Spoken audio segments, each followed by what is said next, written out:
In the early years, the early decades of the 20th century, Charles Fort, who was an eccentric American writer, collected these reports and reports of other kinds of extraordinary anomalies, natural or paranatural. And in a book published in 1919 called The Book of the Damned, actually presented the first draft of what would be called the extraterrestrial hypothesis, theorizing that these events and these sites and these reports suggested the presence of otherworldly visitors. When UFOs appeared and became an international sensation in the summer of 1947 and after that, within days of Kenneth Arnold's sighting on June 24, 1947, speculation about Martian visitors began to appear in the press. Almost all of it came from people who had read Charles Fort's book. Charles Fort himself had died in 1932. But that was the people who first thought these things could be from outer space. Otherwise, people thought they were Russian experiments or secret aircraft experiments of the Navy, or there were all kinds of natural explanations. Some people thought they were an artifact of atomic testing and so on. Not very many people, except the followers of Charles Fort, were thinking about spaceships from other planets. But eventually, by the mid-1950s, the association of UFOs and extraterrestrial visitors was quite widespread, but it wasn't automatic and natural. It took a while. In fact, some of the first people who thought that UFOs could be extraterrestrial spacecraft were in the Air Force, because people in the Air Force understood just how extraordinary the apparent technology of these things was. They knew that there was no earthly power that could duplicate that technology. They understood that in a way the general public probably didn't. Well, no one truly knows exactly what was going on. However, we know that since T2 Intelligence was doing aeronautical analysis from the German technology that they brought back from World War II, from the Russians, that these objects obviously were not coming from Russia, nor were they coming from the stash of old aircraft and the Horton brothers and things in Germany at the time. So they could only come to one conclusion. They're not ours, they're not theirs, they're from somewhere else. And this kind of put a big kibosh on the military careers of many of the people at T2 Intelligence at Wright Field. According to the story, all the copies of the estimate of the situation were destroyed, but that couldn't have been true, because, as a matter of fact, we have several people who said they saw one, including Captain Ruppelt himself and the Pentagon's major person at the so-called UFO desk in 1952, Major Dewey Fournet. They said that it was interplanetary and that it was intelligently controlled and interplanetary. Fournet, who saw the whole document, said, listen, these guys were trying to shake the tree up in Washington. This was a preliminary thing, and he said he didn't see that he read the report, he didn't see that they had the evidence to make this conclusion. But it's an estimate of the situation. 10 minutes after you write, I worked in intelligence. 10 minutes after you write an estimate of the situation, it's stale.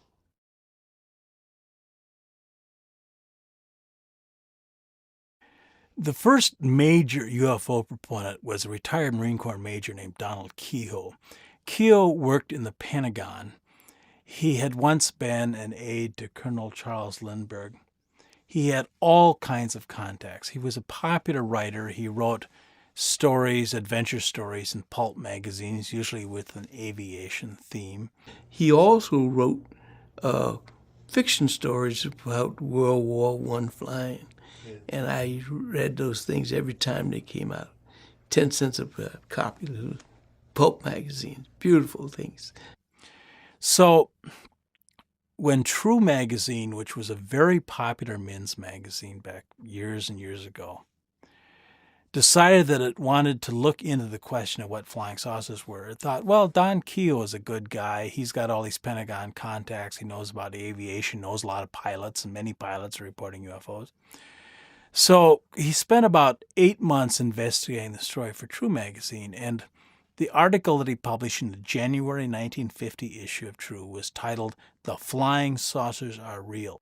And Donald Keough became probably the most important person in the history of UFOs.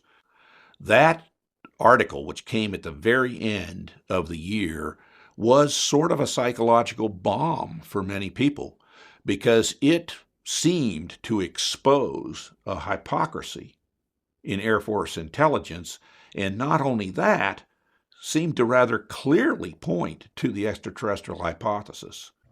When he was making a discussion with me, and he was essentially telling me, that I was not doing the right thing to the job. And I told him that, well, in a way, it's your fault. Because if you hadn't written those stories and gotten me so interested in the Air Force, I wouldn't be here. Did they make you want to be a pilot or something? Yes, it did. Keough concluded from interviewing his Air Force contacts, interviewing pilots, other credible witnesses, that flying saucers were coming to Earth probably from Mars. That sounds rather ridiculous today, but in those days, even many reputable scientists thought it was at least possible that Mars harbored an intelligent civilization. This was before the space probes and other advances told us that this was not possible. But at the time, it was considered a reasonable speculation that Mars was inhabited. Keough thought they were peaceful. They were coming here with good intentions, but they were afraid of us because we had sent our interceptor aircraft after them. And so they were shy about establishing contact. But they were watching us, and they'd started watching us intensely because they began monitoring our atomic bombs. This was a version of the extraterrestrial hypothesis for the UFO age. In 1957, he assumed directorship of an organization called the National Investigations Committee on Aerial Phenomena, which brought together all kinds of people with solid professional and middle-class credentials to argue for interplanetary visitation, to lobby for congressional hearings. NICAP began as a hugely ambitious operation, but the funding that Keough had counted on did not materialize. That's an interesting story in itself. But in the late 1950s, up until the later 1960s, Keough and NICAP represented respectable pro-UFO opinion. And this was at a time when, although there was a great deal of skepticism, the idea that UFOs could be real, even extraterrestrial, was not quite the marginalized idea that it would become in later years.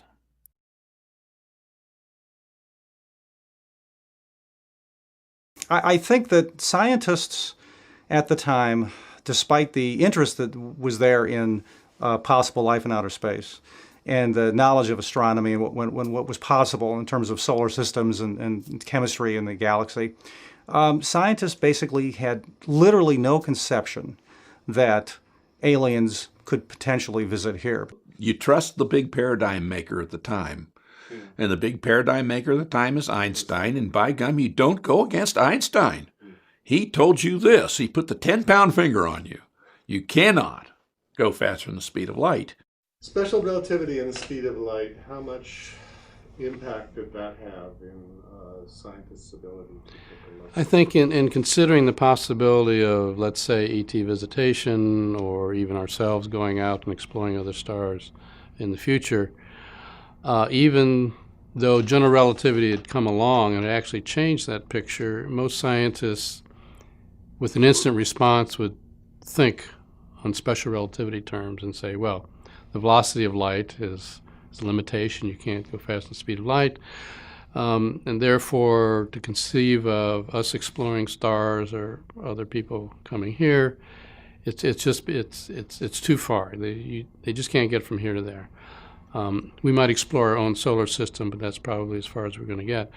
But the truth of the matter is that in general relativity, that's not the case. There are options there. And in fact, one of my favorite examples was when Carl Sagan was putting together his book and movie Contact.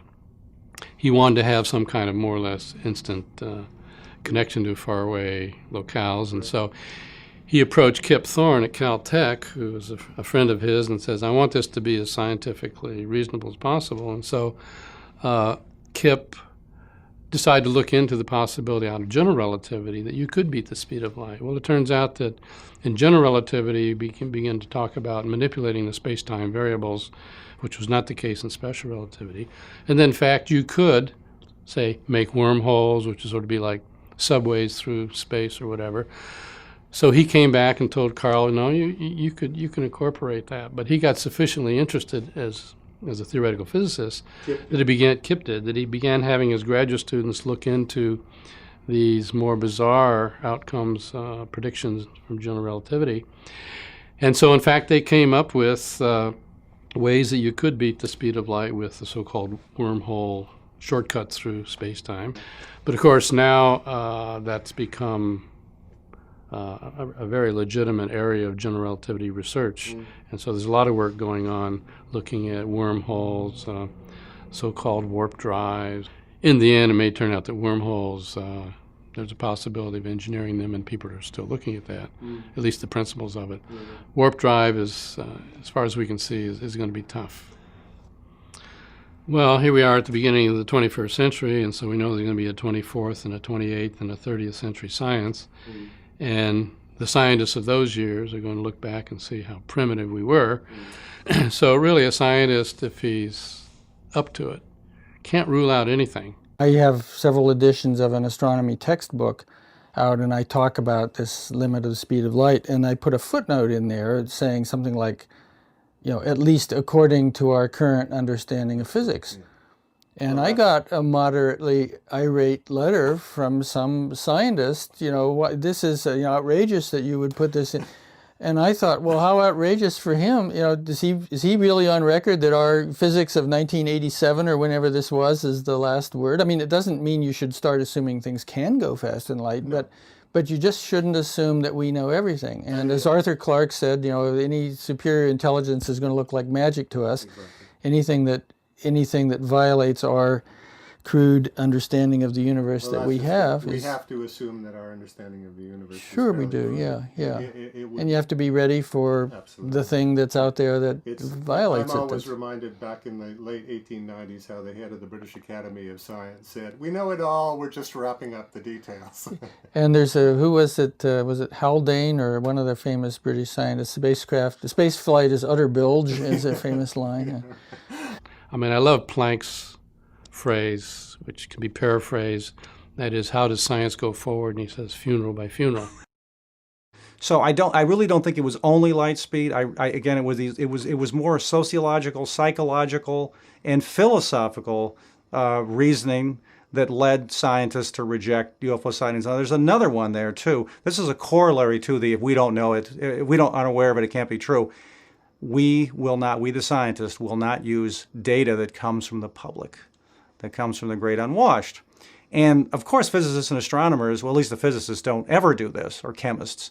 Astronomers do a little bit with amateur astronomers, but other scientists don't, and they're just not used to saying, well, we could be getting some valuable evidence from people who are out there. One of the themes that comes out in the early history of ufology was that the UFOs weren't actually there for investigation, but the people who reported them were.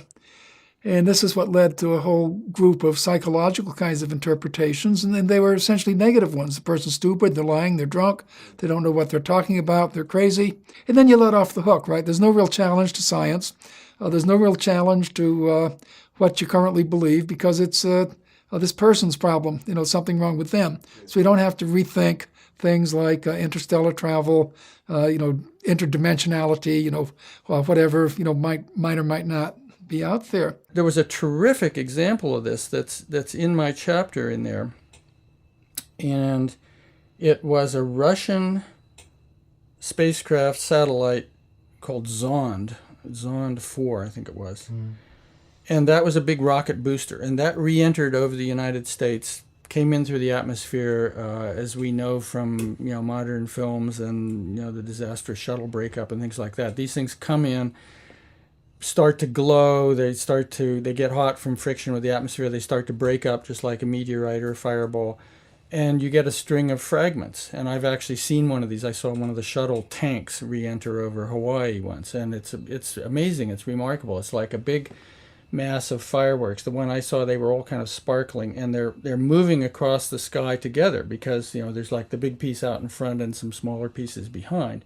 And they're slowly spreading out, but what you see moving across the sky is that string of lights together. And we could say that's the perception in this case. Now, I was given on the Condon Commission a folder of what I remember is something like 150 or 200 reports of this.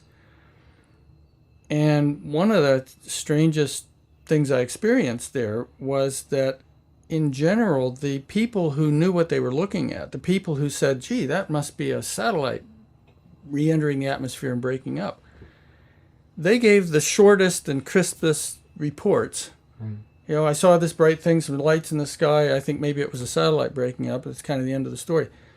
The people who most badly misconceived it, they conceived that they saw something else, gave the most elaborate and detailed reports. And some great examples of that. There were even a progression of stages.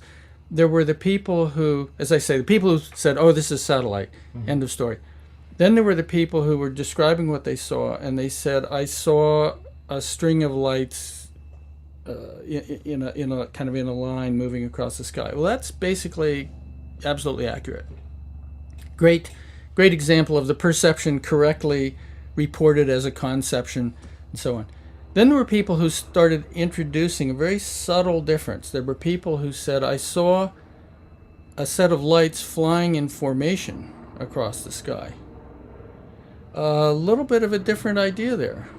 You know, it's the idea that somehow they're under control. I just was re-looking at that chapter that I wrote, and I noticed there was a person who said they were flying in perfect military formation.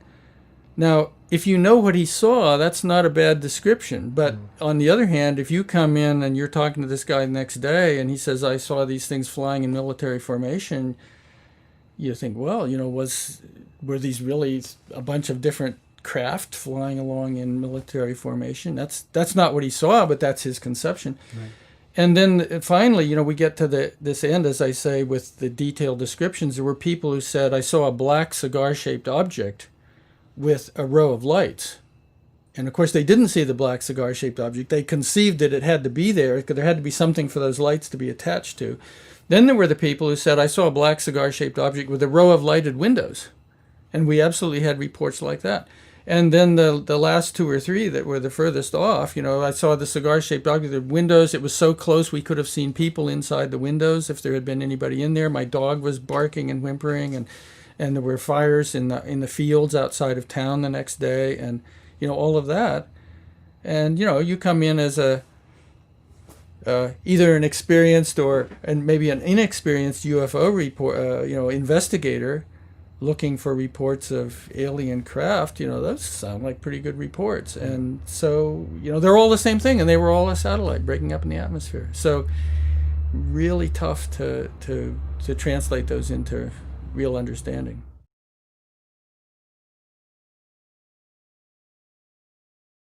As proof of the extraterrestrial hypothesis remained elusive,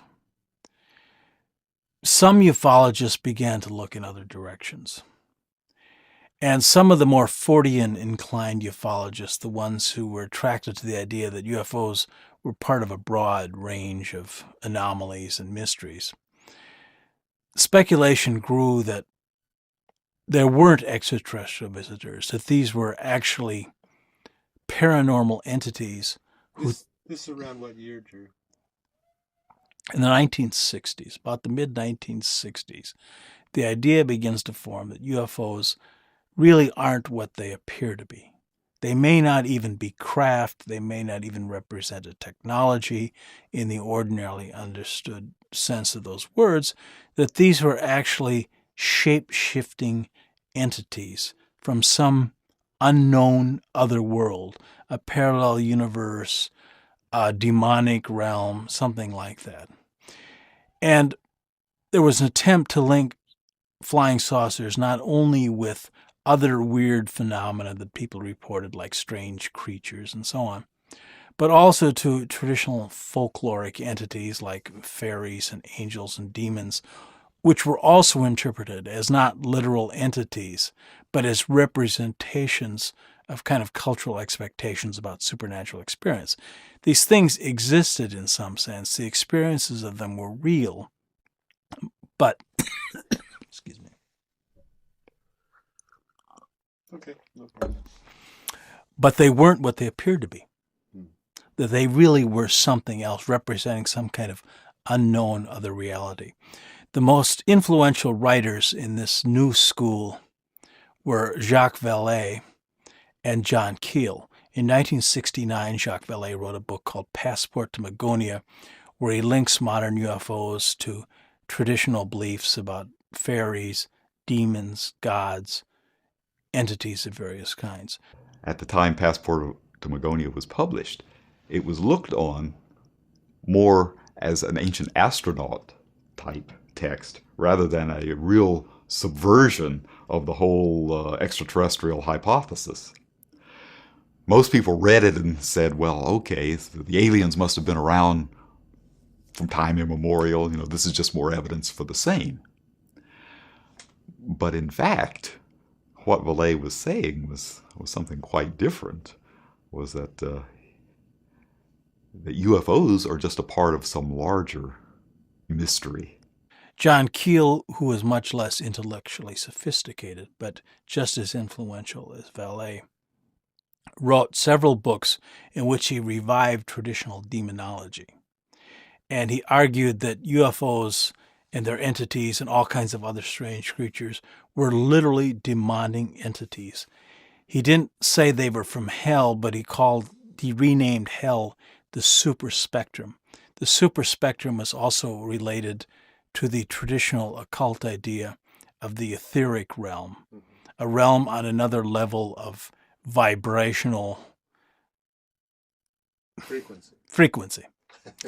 It did sort of mesh with the spirit of the times.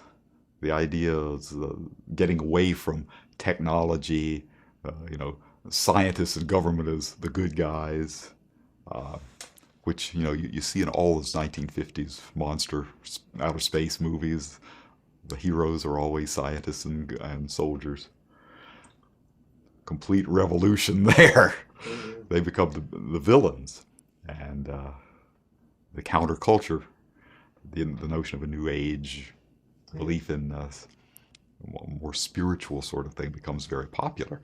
So this idea of Vallée is that there might be some kind of mysterious force in almost a Star Wars sense. The control mechanism. Yeah, is out there and is responsible for many manifestations of the paranormal.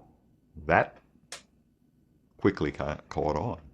Now, to critics, this was really an abdication of reason, logic, and science, that this was really a reversion to magical thinking and a rejection of science and reason as the right tools with which to investigate phenomena. But the absence of conclusive proof for these, extraordinary phenomena was very frustrating to a lot of people. And some people had come to this less as scientists than as mystery mongers. They weren't really hard, clear thinkers. Vallée was trained as a scientist. Vallée was trained as an astrophysicist. Vallée was intellectually sophisticated and not as inclined to rank paranoia as Keel and his followers were, but still underlying his reading of what was going on was really magical thinking that really had as much to do with traditional occultism as with science.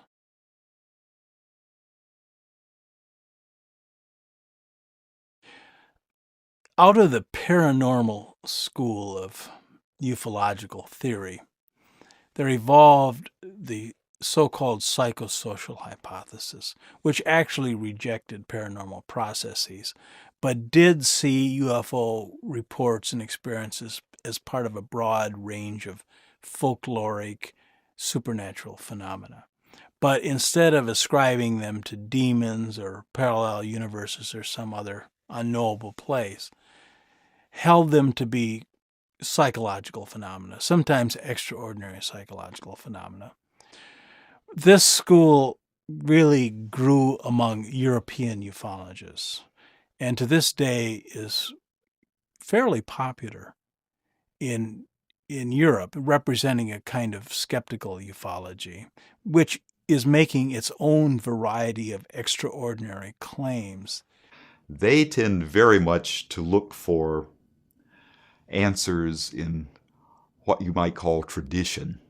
The idea that that certain ideas have been passed along. They want to find cultural antecedents. Here's the same imagery as abductions. We can find it in science fiction. We can find it in stories of fairy kidnap. You can find it in all sorts of cultural predecessors. That doesn't mean that there's some kind of organizing force. It just means that it has something to do with the way we think and believe. Right. And there's really no mysterious unknown phenomenon involved. Critics of paranormal and psychosocial approaches to UFO theory pointed out that there is a body of physical evidence for the presence of something anomalous that seems irreducible, that doesn't seem amenable to prosaic explanation or to being contained within known knowledge at this stage. And so they would respond to psychosocial theorists and paranormalists as saying, this isn't all just airy-fairy stuff. This isn't all subjective. There actually is some objective evidence that something strange is going on. And the paranormalists and the psychosocial skeptics could never really adequately rebut this argument. And eventually, some ufologists who had gone over to the paranormal or psychosocial side said, yes, the physical evidence is really the core evidence. It really is at the core of the controversy.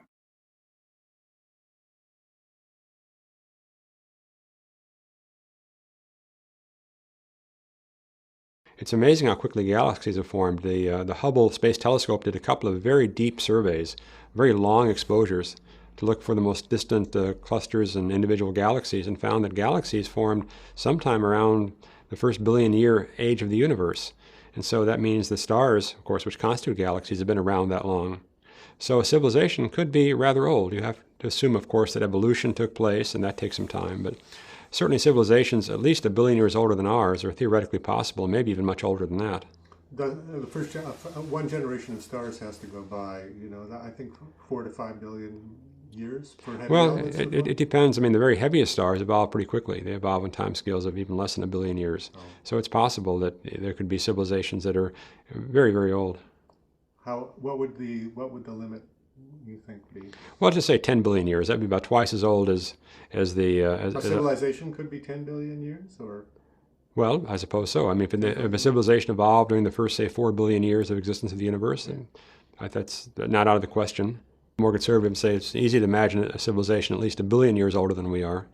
Yeah. Leave it at that. 10 billion, well, it's kind of stretching it, but it's not out of the question in my view. The universe is really old compared to our age. Not super old, because you can imagine one 1 trillion years old, and we're not nearly close to that, but it's pretty old. And what that means is, and particularly with recent astronomical discoveries, is that in fact the average civilization in the galaxy, how can I even speak of that? Because just pick the average age of a planet like Earth. In other words, in a solar system, what would be the average age of a solar system, or like a sun-like solar system? The answer is 1 billion years older than ours. So when you start imagining what 1 billion-year-old civilization would be like, the answer is, I can't imagine it. So I can imagine almost anything, including, yes, the Earth is just a place to come and enjoy the local natives and or what have you. But it really means that almost anything is possible, to be honest. So I find it difficult. But my mind does begin to reel, actually, when I think about billion-year civilizations. Well, so a lot of people will say something like, what would a technology be like that's 1 billion years in advance of us? I say, hey, I don't need 1 billion years. Give me 1,000 years. And if you don't think that would be kind of amazing, just think back 1,000 years and hand some guy living in the 11th century a light bulb, let alone a generator or a nuclear power plant.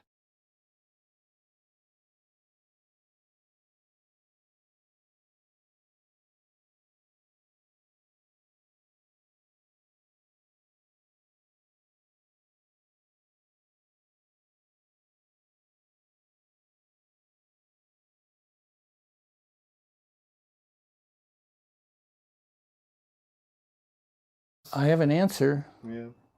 I think one of the things that may have been left out of the famous Drake equation about trying to estimate what fraction of solar systems have planets, what fraction of those planets have life, blah, blah, blah, is that technical civilizations may only last 1,000 years or 10,000 years. You know, that I don't know. I'm not sure we can be that optimistic about our own culture, what we're seeing. It's true. We may replace and whether we get off the Earth and get out there before we use up all the resources. I mean, we may only have one shot at doing that. So it may be that the fraction of cultures that are around long enough to be interested is small.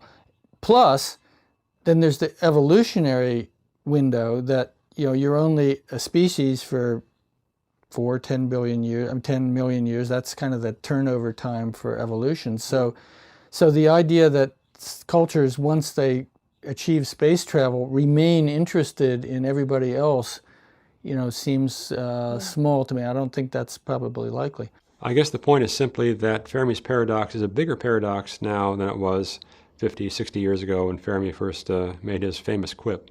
So we've got to face up to it, and I think that the problem is that the scientific community is unwilling to consider the possibility that in this giant morass, which is the field of UFO reports, that there might be lurking some really valid signal. It's just a mindset that can't be, and I think that's actually to the detriment of science. I and Bernie Hayes, Bruce Maccabee, Jim Deardorff put together a paper for the Journal of the British Interplanetary Society, which is a very well-respected journal, and first covered we began with Fermi's paradox, you know, famous claimed expression by Fermi, which did take place when he said, well, all astrophysicists looking out at all those stars and all those galaxies know that unless we want to really be pumped up with hubris, there's got to be other ET civilizations out there. Furthermore, if you look at the statistics of travel, even if you're very conservative and say you can't beat the speed of light, and each time you go to a new star, you stay there for 1 million years before you go off to look at another star, nonetheless, you end up saying the galaxy should be colonized by now. Because after all, we're a relatively young star. We're less than 4 billion years old. We've got stars in our galaxy 10 billion years old. That's plenty of time for us to be colonized, so where are they? And the answer at the time, this is back in, 40s, 50s, was, well, probably speed of light limitation. So looking at that, we said, okay, well, that limitation now has begun to evaporate due to the new understandings and predictions coming out of general relativity. So that's not the issue. Well, what about what Condon said in his report? Well, that's not really an issue either, because we now have better data, better sightings, more evidence. So it finally came down to, at least in that paper, we talked about a couple of cases that Bruce Maccabee had been directly involved in investigating that seemed pretty good. And then you finally get to the issue of, well, if that's the case, then why don't we see the evidence? Well, you can claim that UFO sightings are possibly evidence, but of course that hasn't met the scientific standard of really being proven. And then the question is, well, if they're kind of here but they're not showing themselves, why is that? One possibility is that if you're a super advanced race, you've got super advanced technology, what's of value to you? You don't need slaves, you don't need minerals out of the ground, you don't need this, you don't need that. You can basically make whatever you want. So the only thing of value would be the intellectual property and creativity of an uncontaminated species. Uncontaminated. Being the key word. Uncontaminated being the key. So they show up here and say, whoa, internal combustion machine. Who would have thought of that? Or look at those musical scales. Now that's really something. And but the minute they land and we shake their hands, 100 years were them, and we've lost our value. And also, as we know from interacting with primitive societies, the shock can disrupt the society. Presumably they would know that too.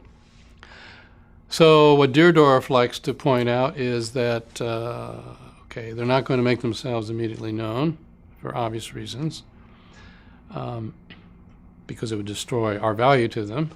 On the other hand, and would be a shock. And on the other hand, they know it's only a matter of time, even if it's only when we get our own spaceships, go out there and run into them.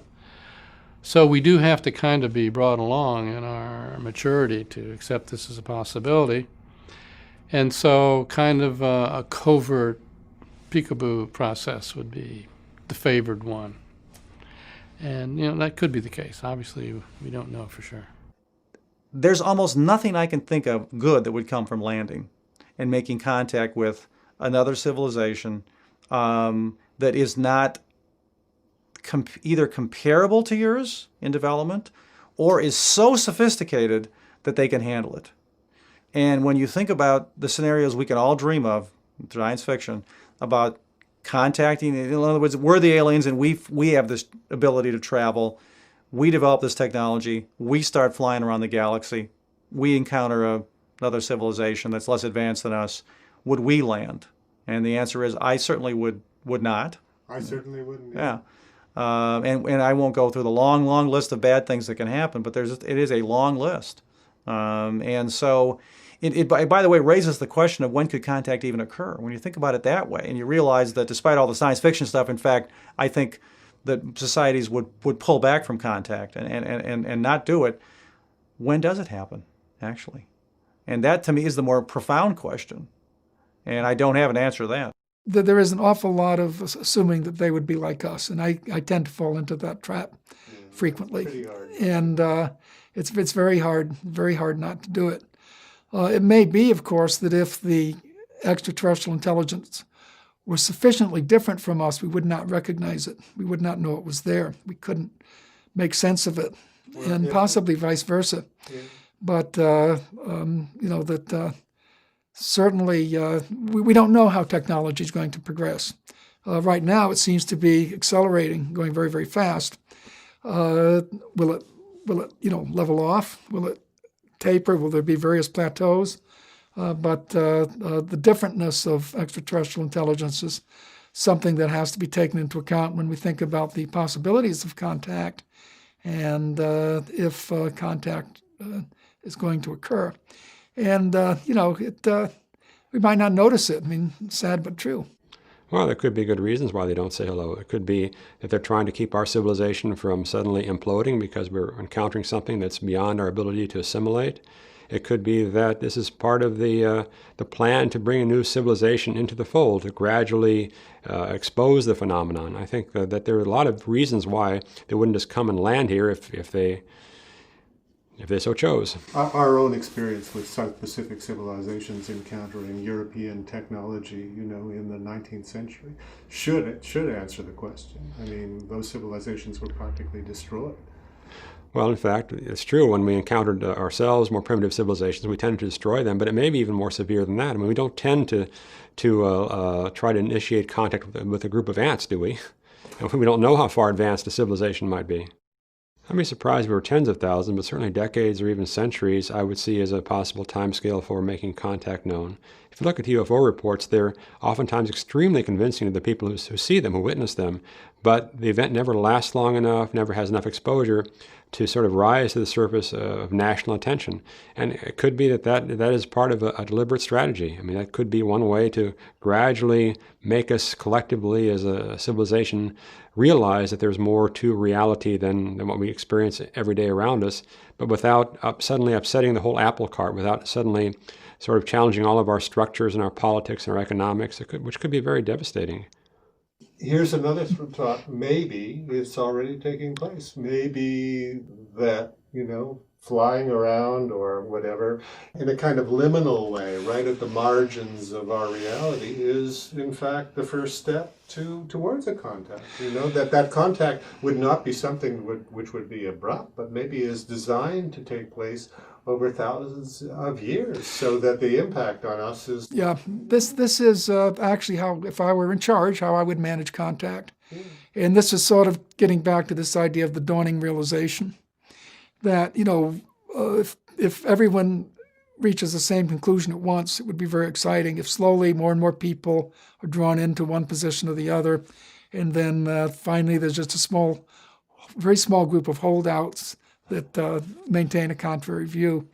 Why, in the case of something like contact, if we're talking about civilizations billions of years older than us, what would be the rush? In modern North America, we're always in a rush. We wouldn't think of building a cathedral, say, over a period of 800 years, as was done in medieval times, give or take a few years.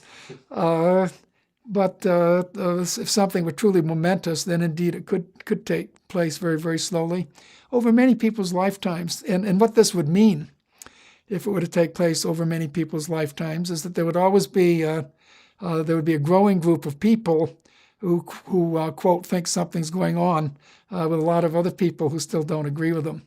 But why would there be a rush requirement in something as delicate and portentous, you might say, as contacting another civilization?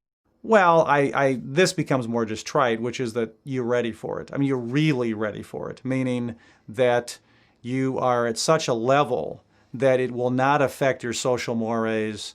It will not affect your technological underpinnings, because, in fact, the best way for aliens to completely screw us up is to land here and say, here's the box for free energy, go use it.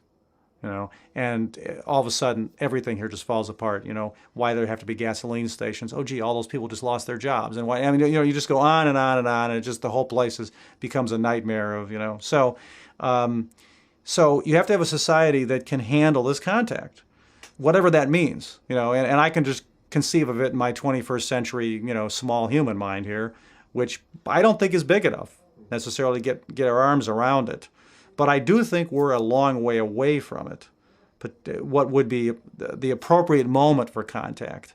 And so that's another reason why I'm pessimistic. I used about scientists. I think I'm realistic about whether or not we can expect contact. And my realism says no, actually. It's an interesting set of challenges. I personally am not as worried about these sort of fierce, destructive aliens as a lot of people are, because I think what we're finding out through political science is that there are a lot of forces that tend to put really aggressive societies out of business. And it's not a popular message when I talk to people who've read the morning paper. It's less popular now with what's going on in the Mideast, but there's a lot of growing evidence within political science on the kinds of conditions that lead to peaceful coexistence and why they're likely to prevail. And what I have to do as a psychologist is, if I'm trying to imagine what ET might be like, is while being aware of the problem of anthropocentrism and anthropomorphism and so forth, is to try to say, okay, now what's out there that seems to be pretty robust? What is there out there that we have learned that applies in different historical epochs, that cuts across cultures and may cut across species? And those are the things that I see as fairly useful hypotheses, to try to follow up. Such as? Interstellar tit for tat or negotiation. That if in fact you find a communicative civilization, and if in fact there is a way to communicate in a time frame that's meaningful, what you do is you indicate an interest in collaboration and getting along, sharing information and so forth. But you don't just sort of give it all away at once. You wait for some sort of reciprocal concession. It's known as the golden rule. It's known as tit for tat. There's a number of other names for it. It appears in science. It appears in biology. It appears in social science. It appears in religion.